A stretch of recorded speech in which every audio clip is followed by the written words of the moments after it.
कई पौराणिक ग्रंथों में पता चलता है कि राम को हराने के लिए रावण ने कई तरह के यज्ञ किए थे। एक अन्य पौराणिक ग्रंथ रामकीयन के अनुसार मंदोदरी ने उमा से संजीवन यज्ञ का रहस्य जान लिया था, जिसके द्वारा अमृत प्राप्त होता है।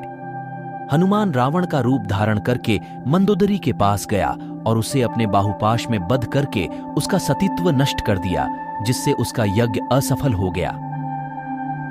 रामकीयन में रावण के प्रयत्नों का वर्णन है, जिसके अनुसार रावण संधि करके युद्ध टालना चाहता था। सेतु निर्माण के पहले रावण तपस्वी के रूप में राम के पास गया और युद्ध छोड़ देने का अनुरोध किया। इंद्रजाइत के वध के बाद रावण ने पितामह ब्रह्मा को बुलाया, बाद में सीता को भी। उनकी गवाही सुनकर ब्रह्मा ने सीता को वापस करने का आदेश दिया। रावण के अस्वीकार करने पर ब्रह्मा ने उसे राम के बाण से मरने का शाप दिया। महानाटक के अनुसार रावण ने अपने दूत लोहिताक्ष के द्वारा राम से कहा था कि परशुराम से प्राप्त हर प्रसाद परशु के बदले में सीता को लौट आने को तैयार हूं। इस प्रस्ताव का उल्लेख रामचंद्रिका में भी है। रामाभ्युदय में रावण के एक अन्य संधि प्रस्ताव की भी चर्चा है।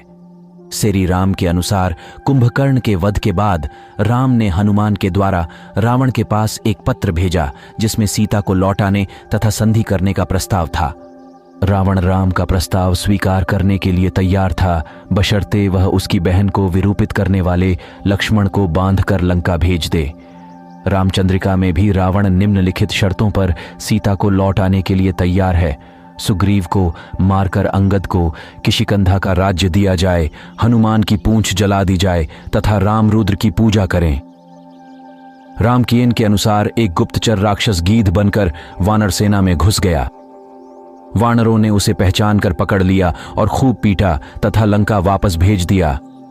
तब रावण एक सन्यासी बनकर राम के पास गया और राम से युद्ध न करने का अनुरोध करने लगा, परंतु राम का दृढ़ संकल्प देखकर वह वापस लौट आया। पद्म पुराण के अनुसार जब अतिकाय तथा महाकाय वानरों के द्वारा बंदी बना लिए गए, तभी अतिकाय ने शुक्राचार्य की एक भविष्यवाणी के बारे में बताया कि लंका के द्वार एक दारू पंचवक्त्र है, जो कोई भी उसे तोड़ पाएगा वही रावण को मार सकेगा। राम ने तुरंत जाकर उस दारू पंचवक्त्र को क्षण भर में ही छिन्न भिन्न कर दिया। अध्यात्म रावण के अनुसार रावण की नाभि में अमृत कुंड था। विभीषण से यह रहस्य जानकर राम ने आग्नेय बाण से उसे सुखा दिया, जिसके कारण बाद में रावण की मृत्यु हुई थी। यही बातें आनंद रामायण, रंगनाथ रामायण आदि में भी वर्णित है। श्री राम के अनुसार सीता ने हनुमान से कहा था कि रावण के पास एक मायावी खड्ग है, जिसकी पूजा मंदोदरी करती है। हनुमान ने मंदोदरी के पास जाकर झूठ मूठ रावण की मृत्यु का समाचार सुनाया, जिससे वह शोकाकुल हो गई। हनुमान ने उस स्थिति का लाभ उठाया और खड्ग लेकर वहां से भाग आए तथा उसे राम को दे दिया। इस प्रकार रावण को मारने में श्री राम सफल हुए।